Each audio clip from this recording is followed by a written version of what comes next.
Civic ও ভিপির দাদাগিরি, শাস্তির দাবিতে বিক্ষোভ, রাজ্য সড়ক অবরোধ। আরামবাগের তিরুল অঞ্চলের 20 মাইলে সিভিক ভলেন্টিয়ার ও ভিলেজ পুলিশের বিরুদ্ধে এক আদিবাসী যুবককে মারধরের অভিযোগ ঘিরে উত্তেজনা ছড়ালো। অভিযোগ, তপন মুদি নামে এক মিল কর্মী রাত 2টোয় কাজে যাওয়ার সময় ওই দুজন তাকে মারধর করে। ঘটনার খবর ছড়িয়ে পড়তে স্থানীয়রা ক্ষোভে ফেটে পড়েন এবং বর্ধমান আরামবাগ 7 নম্বর রাজ্য সড়ক অবরোধ করেন। প্রায় 1 ঘন্টা অবরোধ চলায় অফিস যাত্রী থেকে সাধারণ মানুষ সবাই চরম দুর্ভোগের শিকার হন। পরে পরিস্থিতি সামাল দিতে বিশাল পুলিশ বাহিনী মোতায়েন হয়। দীর্ঘ 5 ঘন্টা অবরুদ্ধ থাকার পর আদিবাসী সংগঠনের সঙ্গে আরামবাগ থানার পুলিশের বৈঠক হয়।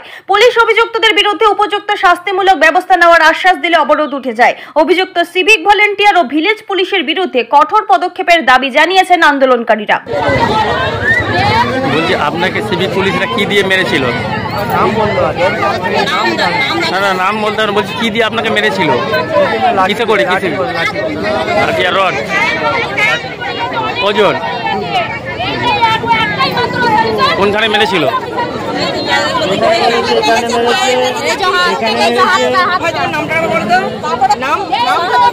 সহদেব মুদি মেরেছে।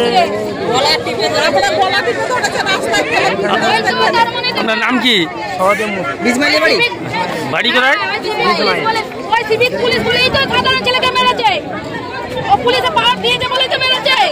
পুজোর আগে স্বনির্ভরতার পথে প্রথম পদক্ষেপ নিন।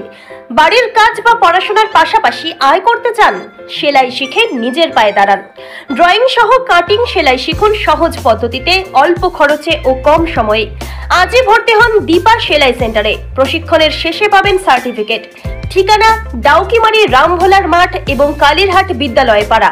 যোগাযোগ করুন 7866960719। আর দেরি নয়, আজই শুরু করুন স্বনির্ভরতার নতুন যাত্রা। আমরা আছি আপনার ফোনের অপেক্ষায়।